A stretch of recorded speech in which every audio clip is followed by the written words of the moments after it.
Gold buyers, మీ కష్టాల్లో నమ్మకమైన మీ ఆత్మీయ నేస్తం.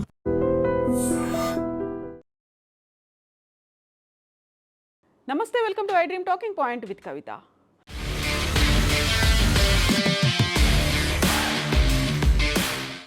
పాకిస్తాన్ అప్పుల దేశంగా మారినప్పటికీ కూడా ఇప్పుడు ప్రతిష్టను పెంచుకోవడానికి లాబియింగ్ కోసం విపరీతంగా ఖర్చు పెడుతోంది. ఇది ఇప్పుడు అంతర్జాతీయ మీడియాలో హైలైట్ అయింది. అమెరికాలో తమ దేశం యొక్క ప్రతిష్టతను పెంచుకోవడంతో పాటుగా అంతర్జాతీయంగా అనుకూలమైనటువంటి మద్దతును కూడగట్టుకోవడానికి పాకిస్తాన్ ప్రభుత్వం అమెరికాకు చెందినటువంటి ప్రముఖ లాబియింగ్ సంస్థలతో భారీ ఒప్పందాలను కుదుర్చుకుంది.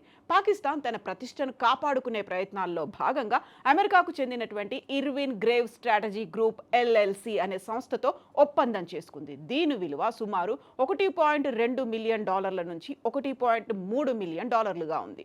అమెరికాకు చెందినటువంటి కమర్షియల్ లాబియింగ్ పబ్లిక్ రిలేషన్స్ సంస్థ అయినటువంటి ఇర్విన్ గ్రేవ్ స్ట్రాటజీ గ్రూప్ ఎల్ఎల్సితో పాకిస్తాన్ కీలకమైనటువంటి ఒప్పందం చేసుకుందని US foreign agents registration act FARA తెలియజేసింది. అమెరికా ప్రభుత్వంలో ముఖ్యంగా వైట్ హౌస్, పెంటగాన్, యుఎస్ కాంగ్రెస్లో పాకిస్తాన్ ఇమేజ్ను పునర్నిర్మించడం ఈ లాబియింగ్ ముఖ్య ఉద్దేశం.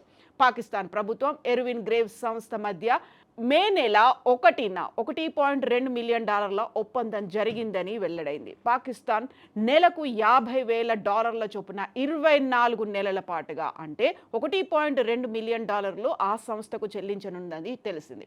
సంస్థ సేవలు మొదలు కావడానికి 3 నెలల ముందే పాకిస్తాన్కు $150,000 ఆ కంపెనీకి చెల్లించింది అనేటువంటిది వార్త.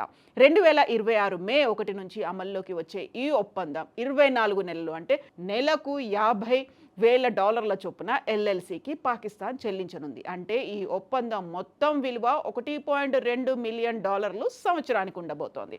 ఈ డీల్లో మొదటి 3 నెలల సేవలను అందచేయడానికి $150,000 పాక్ ముందస్తుగానే చెల్లించింది. ఉగ్రవాద నిరోధం, ప్రాంతీయ స్థిరత్వం, తమ భాగస్వామ్యాన్ని హైలైట్ చేయడం ద్వారా అమెరికా నుండి సైనిక భద్రతాపరమైనటువంటి మద్దతును కొనసాగేలా చూసుకోవడం ఇందులో ప్రధానంగా ఉండబోతున్నాయి. ఆపరేషన్ సింధూర్ తర్వాత అమెరికా, పాకిస్తాన్ల మధ్య దౌత్య సంబంధాలు బాగా దెబ్బతిన్నాయి. రెండు దేశాల మధ్య దౌత్య సంబంధాలను మెరుగుపరచుకోవడం కోసం పాకిస్తాన్కు కమర్షియల్ లాబియింగ్ పబ్లిక్ రిలేషన్స్ సంస్థ అయినటువంటి ఇర్విన్ గ్రేవ్ స్ట్రాటజీ గ్రూప్ ఎల్ఎల్సితో ఈ ఒప్పందం చేసుకుంది. ఈ సంస్థ అమెరికా దృష్టిలో పాకిస్తాన్ ఇమేజ్ను పెంచే విధంగా పలు కార్యక్రమాలు చేపడుతుంది. ఆపరేషన్ సింధూర్ సమయంలో financial action task force FATF white లిస్టింగ్ను కొనసాగించడం కోసం ఇస్లామాబాద్, వాషింగ్టన్లో దూకుడుగా లాబియింగ్ను చేసింది. అమెరికా పాలక వర్గాన్ని పదే సంప్రదించింది. అమెరికా చట్టసభ్యులు, కాంగ్రెస్ సహాయకులు, రక్షణ రంగ సిబ్బంది, ట్రెజరీ అధికారులతో పాటుగా భద్రతా సలహాదారులు, అక్కడున్నటువంటి మీడియా ప్రతినిధులతో కూడా పాకిస్తాన్ దాదాపు 60 సంప్రదింపులు జరిపింది. అమెరికా విదేశీ ఏజెంట్ల నమోదు చట్టం కింద విడుదలైనటువంటి పత్రాల ప్రకారం పాకిస్తాన్ రాయబారి, రక్షణ శాఖ ముఖ్య కార్యదర్శితో ఈమెయిల్లు, ఫోన్ కాల్స్, ప్రత్యేక సమావేశాల ద్వారా 60 మందికి పైగా అధికారులను, మధ్యవర్తులను పాకిస్తాన్ సంప్రదించింది. ఇది ఆపరేషన్ సింధూర్ సమయంలో జరిగింది.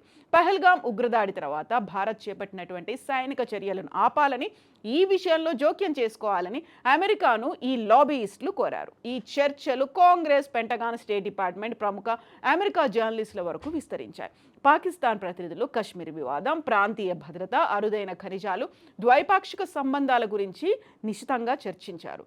కొన్ని కీలక సందర్భాల్లో భారత సైనిక కార్యకలాపాలు, వ్యూహాత్మక చర్యలను అంటే అప్పుడు జరిగినటువంటి ఆపరేషన్ సింధూర్ లాంటివి అడ్డుకోవడానికి, లేకపోతే అంతర్జాతీయంగా భారత్కు వ్యతిరేకంగా కథనాలను సృష్టించడానికి కూడా పాకిస్తాన్ అమెరికాలో పలు లాబియింగ్ సంస్థలను ఉపయోగించుకున్నట్టుగా వస్తున్నాయి నివేదికలు. లాబియింగ్ ప్రయత్నాలు అకస్మాత్తుగా అయితే జరగలేదని సమాచారం. గతేడాది నవంబర్లో ద న్యూయార్క్ టైమ్స్ పత్రిక నివేదిక ప్రకారం అమెరికాలోని 6 లాబియింగ్ సంస్థలకు సుమారు $5 మిలియన్ మేర వార్షిక ఒప్పందాలను పాకిస్తాన్ కుదుర్చుకుందని, దాని ద్వారా ట్రంప్ యంత్రాంగంతో త్వరగా సంబంధాలు ఏర్పరచుకొని అనుకూల వాణిజ్య, దౌత్య ఫలితాలను సాధించాలని భావించింది పాకిస్తాన్. రెండు దేశాల మధ్య దౌత్య సంబంధాలు మెరుగుపరచడానికి ఇవి ఉపయోగపడతాయని భావించింది. ఆఫ్ఘనిస్తాన్ నుంచి వస్తున్నటువంటి సరిహద్దు ఉగ్రవాద ముప్పును పాకిస్తాన్ ఒంటరిగా ఎదుర్కొంటోందని, ప్రాంతీయ స్థిరత్వానికి పాకిస్తాన్ కీలకమని ఆ సంస్థ అమెరికాకు వివరించడానికి ఈ లాబీయిస్టులను సంప్రదించింది పాకిస్తాన్. ఉగ్రవాదానికి వ్యతిరేకంగా పనిచేసే పోరాటంలో అమెరికాకు పాకిస్తాన్ సరైన భాగస్వామి అని ఈ లాబియింగ్ ద్వారా ప్రొజెక్ట్ చేయాలనుకుంది. గతంలోనూ సుమారు 6 లాబియింగ్ సంస్థలతో దాదాపు $5 మిలియన్ వరకు భారీ ఒప్పందాలను కుదుర్చుకుని పాక్ తన అసత్య ప్రచారాన్ని తీవ్రతరం చేసింది. సీడెన్ ఎల్ఎల్పితో ఒప్పందం కుదుర్చుకున్న కొద్ది వారాలకే Pakistan army chief marshal Asif Munir white హౌస్లో అమెరికా అధ్యక్షుడు డొనాల్డ్ ట్రంప్ను కలిశారు. ఇది పాకిస్తాన్కు అమెరికా అగ్రనాయకత్వ స్థాయిలో తిరిగి ప్రాధాన్యత లభించిందని సూచించింది. అంతేకాదు పాకిస్తాన్ ఏప్రిల్ మే నెలలో లాబియింగ్ కోసం తన ఖర్చును గణనీయంగా పెంచింది. అదే సమయంలో భారత్ కంటే అది 3 రెట్లు ఎక్కువ ఖర్చు చేసింది అనేటువంటి వార్తలు వచ్చాయి.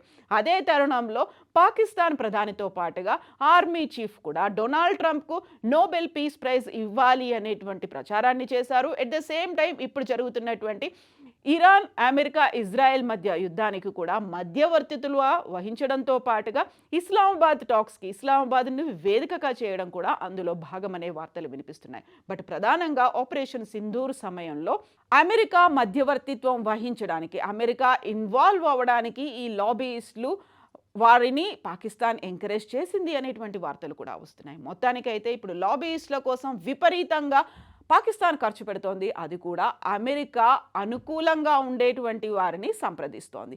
ఈ మొత్తం ఎపిసోడ్ల గురించి మీరేమనుకుంటున్నారో కామెంట్స్ రూపంలో తెలియజేయండి.